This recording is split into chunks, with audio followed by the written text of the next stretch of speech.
The psychic realm was unlike anything Dr. Sam Wright had ever experienced. The landscape around him shifted constantly, responding to thoughts and emotions from both himself and High Mystic Zenara. Mountains rose and fell in moments. Oceans appeared and disappeared, and the sky changed color based on the mental state of whoever was concentrating hardest at any given moment. High Mystic Zenara materialized before Sam in a form that radiated power and confidence. Her psychic presence was overwhelming, and Sam felt his human mind struggling to comprehend the vast mental abilities she possessed. She spoke directly into his thoughts without moving her lips, and her voice seemed to come from everywhere at once. The trial began with Zenara projecting visions of human history into Sam's mind. She showed him humanity's darkest moments in vivid detail, forcing him to experience the pain and suffering that his species had inflicted upon itself throughout the centuries. Sam found himself witnessing wars where millions died, genocides that destroyed entire populations, and environmental disasters that poisoned the planet where humans lived. Zenara expected these visions to break Sam's spirit and prove that humans were too violent and destructive to deserve respect in the galaxy. She believed that confronting the worst aspects of human nature would cause him to despair and surrender. This technique had worked against every other species she had faced, because most beings could not accept the darker parts of their own history. But Sam surprised her by not denying or running from these painful visions. Instead, he acknowledged every terrible thing that humans had done, while also remembering the good things that came from the same species. For every war he was shown, Sam recalled the peace treaties that ended the fighting. For every act of hatred, he remembered acts of love and sacrifice. For every environmental disaster, he thought of the humans who worked to heal the damage. Sam's response confused Zenara, because she had never encountered a being who could accept both the best and worst aspects of their species simultaneously. Zephyrian culture was built on the belief that they were superior to all other forms of life, so admitting weakness or failure was impossible for them. Sam's ability to acknowledge human flaws without losing faith in humanity's potential was something completely outside her understanding. The psychic battle intensified as Zenara tried different approaches to break Sam's mental resistance. She projected fears about humanity's future, showing visions of Earth being destroyed, human colonies failing, and the human species going extinct because they were too weak to survive in a hostile galaxy. She tried to make Sam doubt whether humans deserved to win the proving, or whether they would use their victory responsibly. Again, Sam's response was not what she expected. Instead of being paralyzed by these fears, he accepted them as possibilities while choosing to work toward better outcomes. Sam understood that the future was not predetermined, and that humans could influence their own destiny through the choices they made. Fear of failure could either paralyze someone or motivate them to try harder, and Sam chose motivation over paralysis. As the battle continued, something unexpected happened. The psychic connection between Sam and Zenara began working, in both directions. While she was projecting visions into his mind, Sam's thoughts and emotions were also flowing into her consciousness. For the first time in her life, Zenara experienced human emotions and perspectives directly rather than just observing them from the outside. Through Sam's mind, Zenara felt what it was like to experience doubt and uncertainty, while still finding the courage to keep moving forward. She experienced human love, which was completely different from Zephyrian bonding rituals based on duty and hierarchy. She felt human hope, which could exist even in the darkest circumstances, and human compassion, which extended even to enemies and strangers.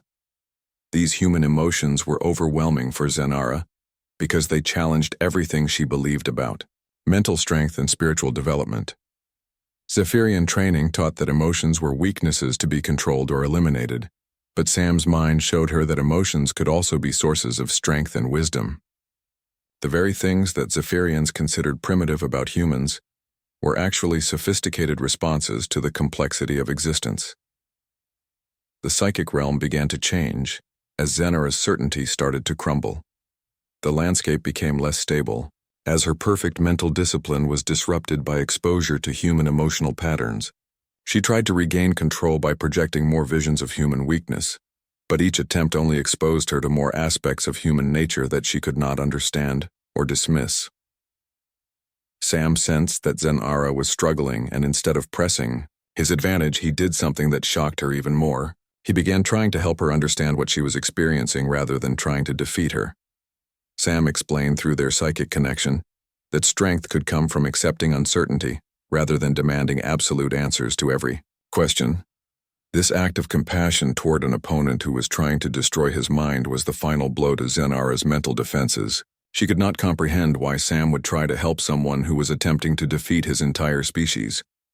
Zephyrian culture taught that enemies should be crushed without mercy, but Sam was demonstrating that humans could show kindness, even to those who threatened them. Zenara's perfect psychic discipline collapsed completely as she was overwhelmed by emotions and concepts that her training had never prepared her to handle.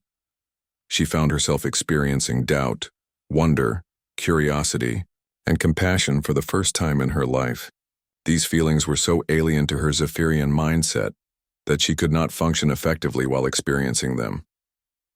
The trial of will ended with Sam maintaining his sanity and sense of self, while Zenara became lost in the overwhelming complexity of human emotional experience. Humanity had achieved the impossible by winning all 5 trials of the proving. For the first time in 3,000 years, the mighty Zephyrian Empire had been defeated by a species they considered inferior. The aftermath of humanity's complete victory created chaos throughout the galaxy. Species that had been enslaved or oppressed by the Zephyrian Empire for centuries began to rebel. Inspired by the example of these newcomers who had proven that the Zephyrians were not invincible, the rigid social order that had controlled the galaxy for millennia started to collapse as suppressed peoples demanded their freedom. War Master Zeklon, the supreme leader of the Zephyrian Empire, could not accept defeat. He secretly ordered a fleet of warships to destroy Earth before news of humanity's victory could spread further and inspire more rebellions. But Zenara, forever changed by her psychic connection with Sam, warned the humans of the coming attack. Captain Morrison and his team raced back to Earth to prepare for the Zephyrian assault. Admiral Carter mobilized every ship and defense system that Earth possessed and prepared for a battle that would determine whether humanity would survive to enjoy their victory. When the Zephyrian fleet arrived expecting to find a helpless world, they instead encountered a unified Earth ready for total war. The battle became a rout as human tactics that had proven so effective in the proving trials worked even better in real combat. Zephyrian ships designed for honorable battle between equivalent forces could not adapt to human strategies that included ramming attacks, coordinated strikes by military and civilian vessels, and ships operating far beyond safe parameters. The few surviving Zephyrian ships retreated carrying news of another impossible human victory.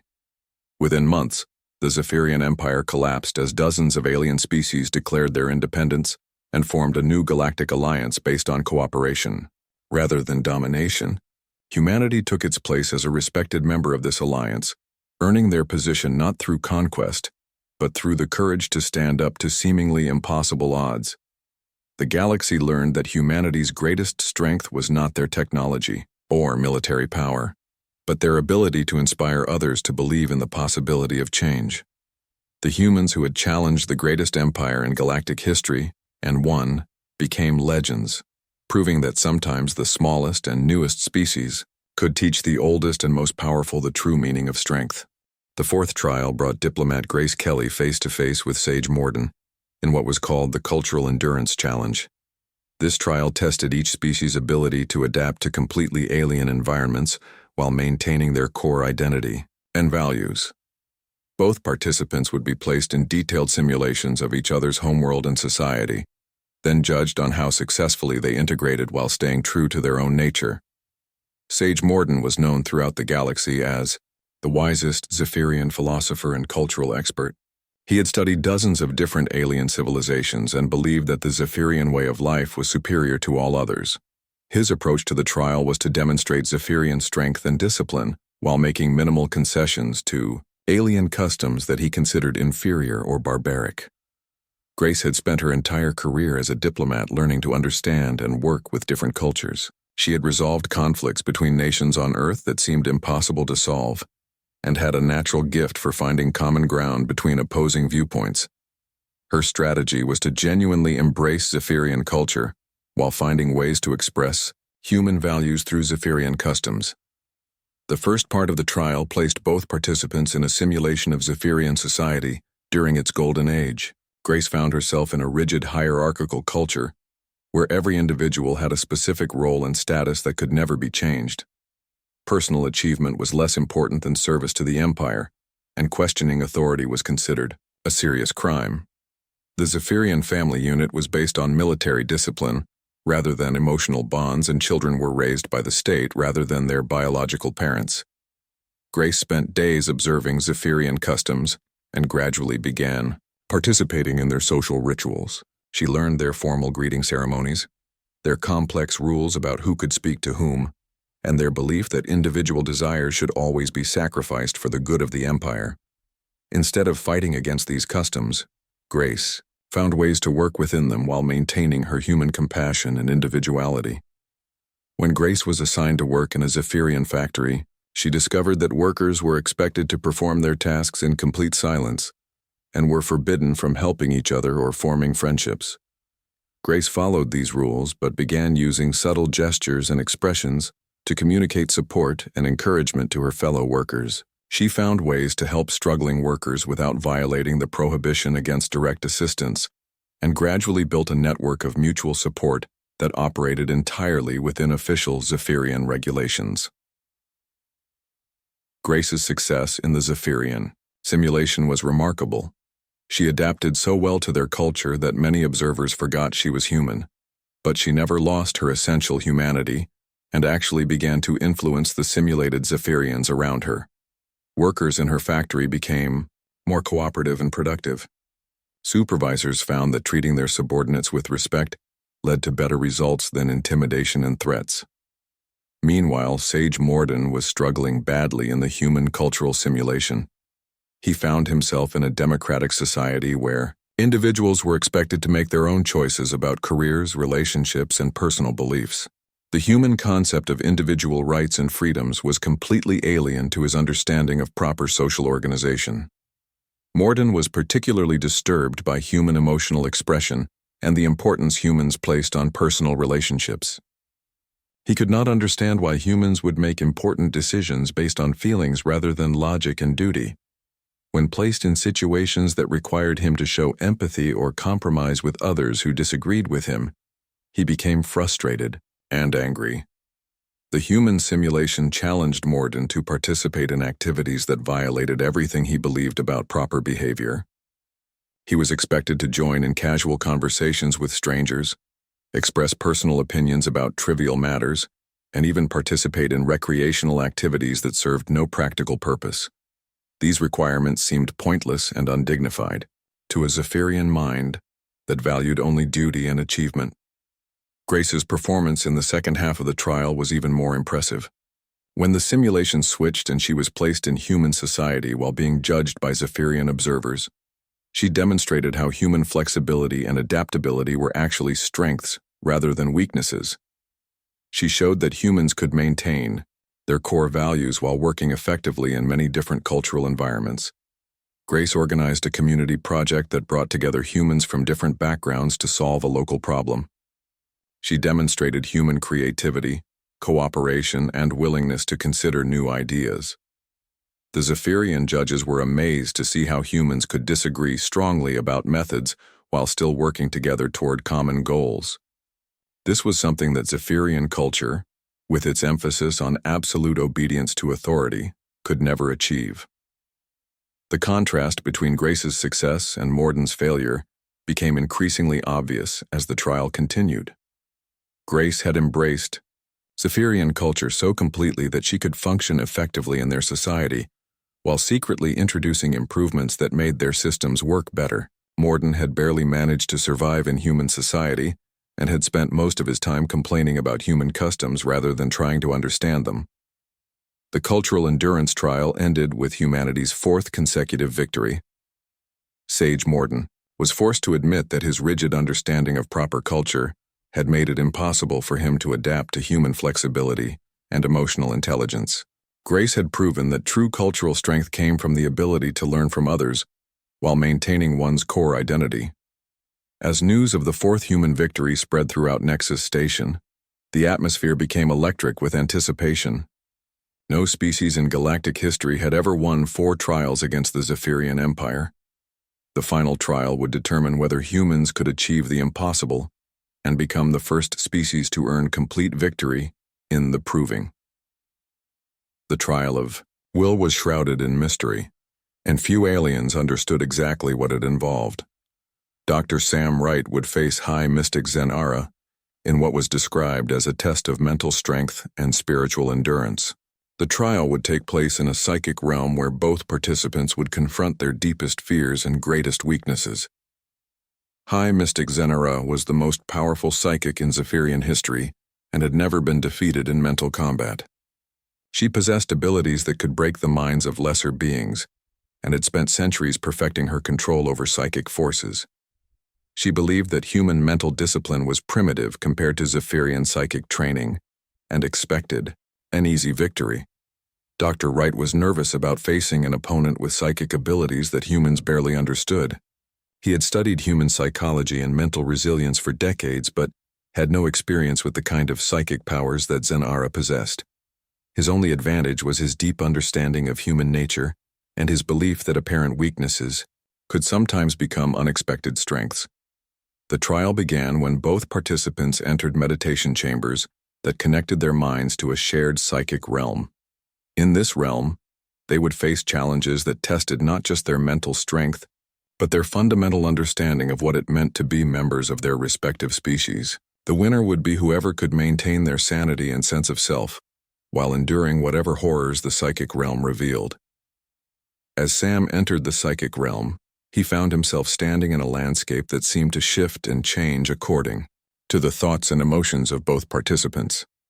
Dark clouds gathered overhead, and the ground beneath his feet felt unstable and threatening. Somewhere in this strange realm, High Mystic Zenara was waiting to begin the final battle that would determine humanity's fate in the galaxy. The second trial began 3 days after Amy's victory in personal combat, and the atmosphere at Nexus Station had changed completely. Alien representatives who had barely noticed the humans before now watched their every move with intense curiosity. Word of the impossible victory had spread throughout the station, and everyone wanted to see if these newcomers could achieve another miracle. Captain Jake Morrison found himself facing General Quindal in the Strategic Warfare Simulation Chamber. The chamber was a massive room filled with holographic projectors that could create realistic battles involving thousands of ships. General Quindal had commanded Zephyrian fleets for over 3 centuries and had never lost a strategic engagement. His reputation was so fearsome that enemy species often surrendered rather than face him in battle. The simulation would test each commander's ability to lead large fleets in space combat. Both Jake and General Quindal were given identical forces of 1,000 ships each, including battleships, cruisers, fighters, and support vessels. The battle would take place in a star system with multiple planets, asteroid fields, and other obstacles that could be used for tactical advantage. General Quindal studied the battle area and immediately began deploying his fleet according to traditional Zephyrian doctrine. He formed his ships into perfect geometric formations, with battleships at the center surrounded by smaller vessels in precise defensive patterns. Every ship had a specific role and position that had been tested in hundreds of previous battles. His strategy was to advance slowly and methodically, overwhelming the enemy through superior firepower and disciplined coordination. Jake looked at the same battlefield and saw completely different possibilities. Instead of forming neat formations, he scattered his ships throughout the system and used planets and asteroids to hide them from enemy sensors. He divided his fleet into dozens of small groups that could move independently and strike from unexpected directions. His strategy was based on mobility, surprise, and keeping the enemy guessing about where the next attack would come from. The battle began with General Quindal's fleet advancing in perfect formation toward what appeared to be the main concentration of human ships.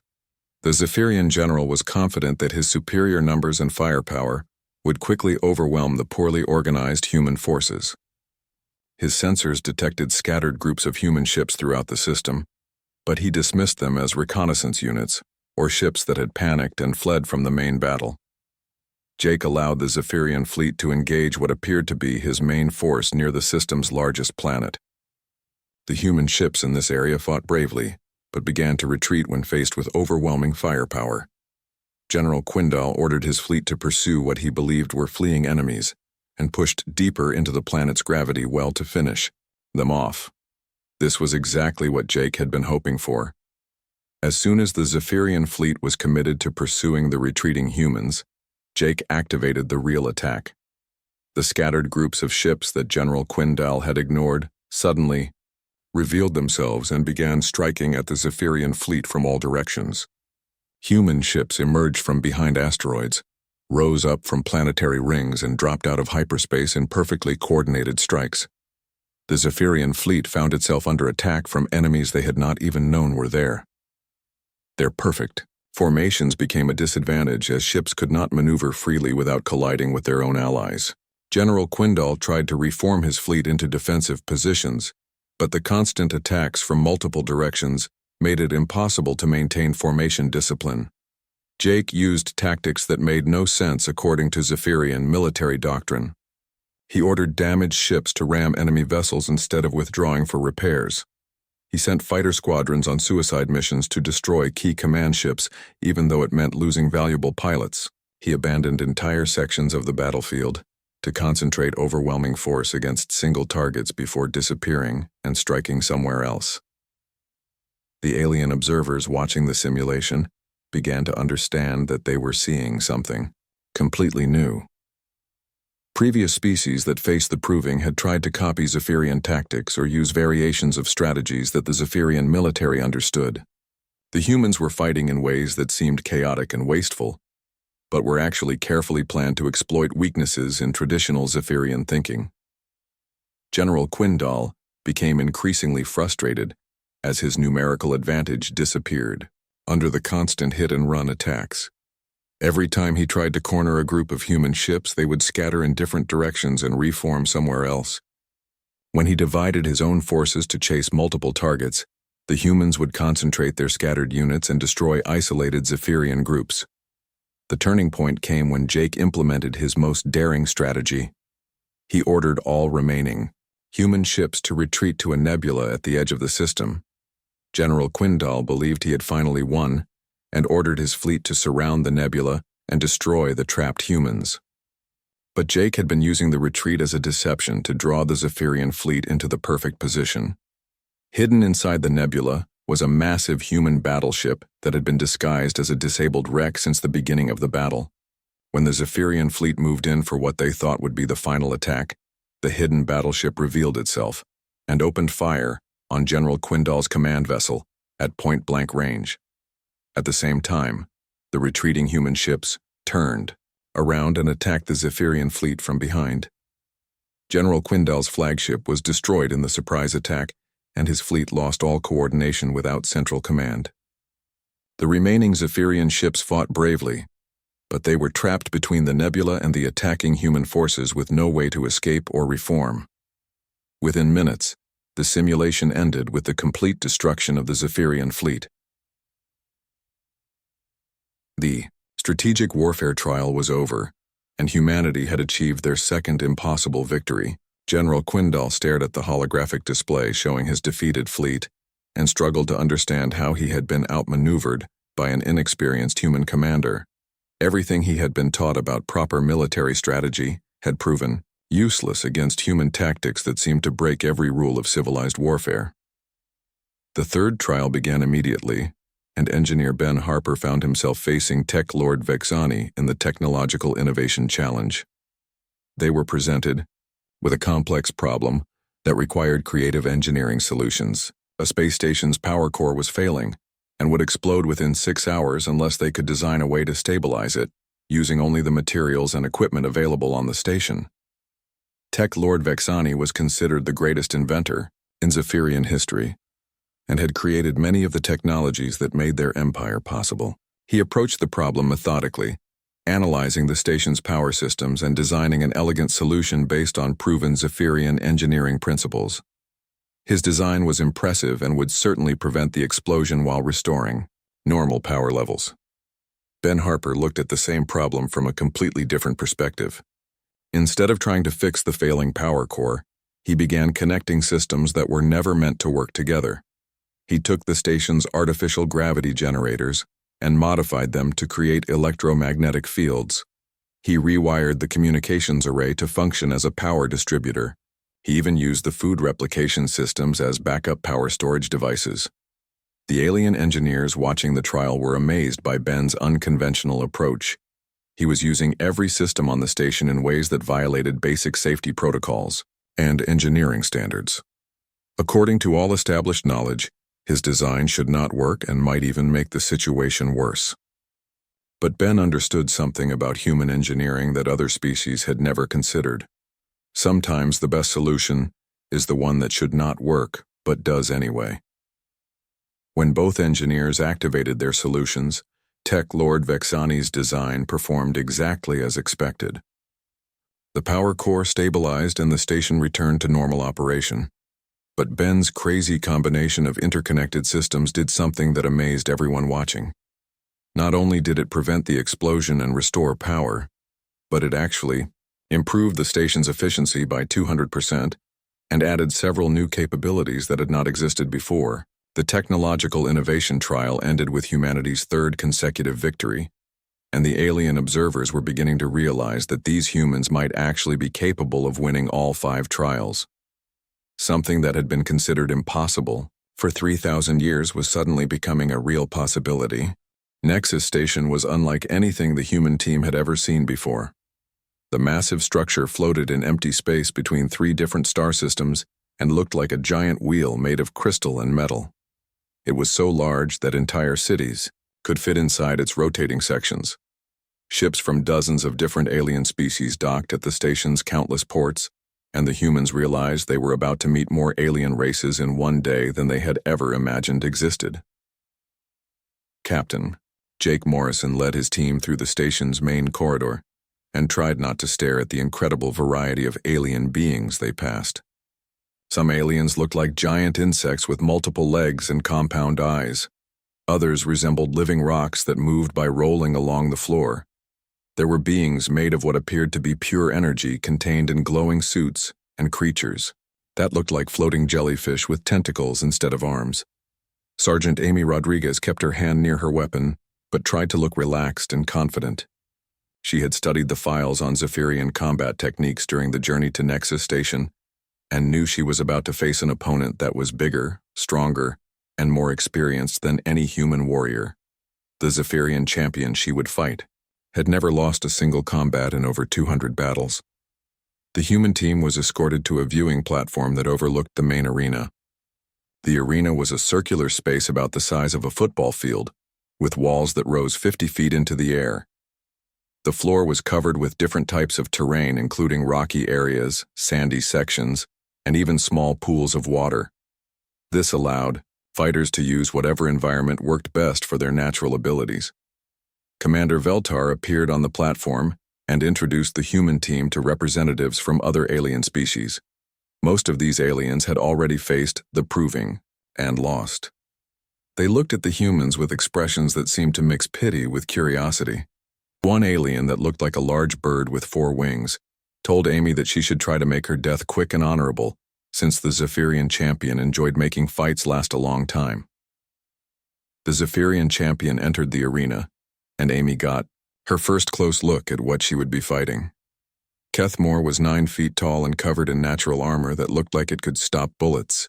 His 4 arms each held a different weapon, including an energy sword that glowed white-hot and a projectile launcher that fired explosive rounds. He moved with the confidence of someone who had never known defeat. Amy entered the arena carrying her standard military rifle and sidearm along with a combat knife and several grenades. She looked tiny compared to her opponent, but she had spent years training for situations where she was outnumbered and outgunned. Her strategy was simple: use speed and intelligence to overcome raw power. The rules of combat were explained to both fighters. They could use any weapons or tactics that came naturally to their species. The fight would continue until one fighter surrendered, was unable to continue, or was killed. There were no other rules and no time limits. The crowd of aliens that filled the arena's seats had come to see the newest species get defeated like all the others before them. When the fight began, Kethmore immediately charged toward Amy with his energy sword raised above his head. Most opponents would have tried to run or find cover, but Amy did something unexpected. She ran straight toward the much larger opponent and slid between his legs at the last second. As she passed under him, she fired several shots into the joints of his armor where the plates connected. The armor protected Kethmore from serious damage, but the shots stung and surprised him. No opponent had ever been brave enough or foolish enough to get so close to him so quickly. He spun around to face Amy, but she had already moved to a different position behind a large rock formation. Amy used the arena's terrain to her advantage in ways that confused the Zephyrian warrior. She would appear from behind one rock, fire a few shots, and then disappear behind another obstacle before Kethmore could return fire. When he tried to corner her in what seemed like a dead end, she would climb over rocks or dive through narrow spaces that his larger body could not fit through. The alien crowd began to murmur with interest as the fight continued much longer than anyone had expected. Previous challengers usually lasted less than 5 minutes against Kethmore, but Amy had been avoiding his attacks for almost 20 minutes. She was making the mighty Zephyrian champion look clumsy and slow as he struggled to land a hit on the quick human. Amy knew she could not win by just running away forever. She needed to find a way to actually defeat her opponent. She noticed that Kethmore always attacked in the same patterns and seemed to expect his enemies to fight with honor and face him directly. This gave her an idea for a strategy that no honorable warrior would ever consider. During one of Kethmore's charges, Amy pretended to trip and fall behind a large boulder. The Zephyrian champion raised his weapons in triumph and moved closer to finish the fight. But Amy had not really fallen. She had rolled behind the rock and was waiting with a grenade in each hand. When Kethmore stepped around the boulder expecting to find a helpless opponent, Amy threw both grenades directly at his feet and rolled away as fast as she could. The explosion knocked Kethmore backward and cracked several plates of his armor. He was not seriously injured, but he was stunned and angry at being tricked by what he considered a dishonorable tactic. He roared in fury and began firing his weapons wildly in all directions, no longer caring about accuracy or strategy. Amy used Kethmore's rage against him. She stayed hidden and waited for him to waste his energy and ammunition attacking empty air and rocks. When his weapons finally ran out of power, she emerged from cover and calmly walked toward the exhausted Zephyrian. Kethmore tried to charge at her with his claws, but he was too tired to move quickly. Amy easily stepped aside and used her combat knife to cut the straps that held Kethmore's damaged armor in place. Without his armor, the great Zephyrian champion suddenly looked much less impressive. Amy pointed her rifle at his head and asked if he surrendered. The arena fell completely silent as everyone waited to see what would happen. For the first time in his life, Kethmore admitted defeat. He dropped to his knees and acknowledged that the human had beaten him fairly according to the rules of combat. The alien crowd erupted in shocked voices and disbelieving sounds. No one had ever defeated a Zephyrian champion before, and certainly not in such an unexpected way. Commander Veltar watched from the viewing platform with an expression that mixed anger with grudging respect. He had expected the humans to fight with honor and lose quickly like all the other species before them. Instead, this human female had used tactics that were completely outside Zephyrian understanding of proper combat. The first trial was over, and humanity had won their first victory.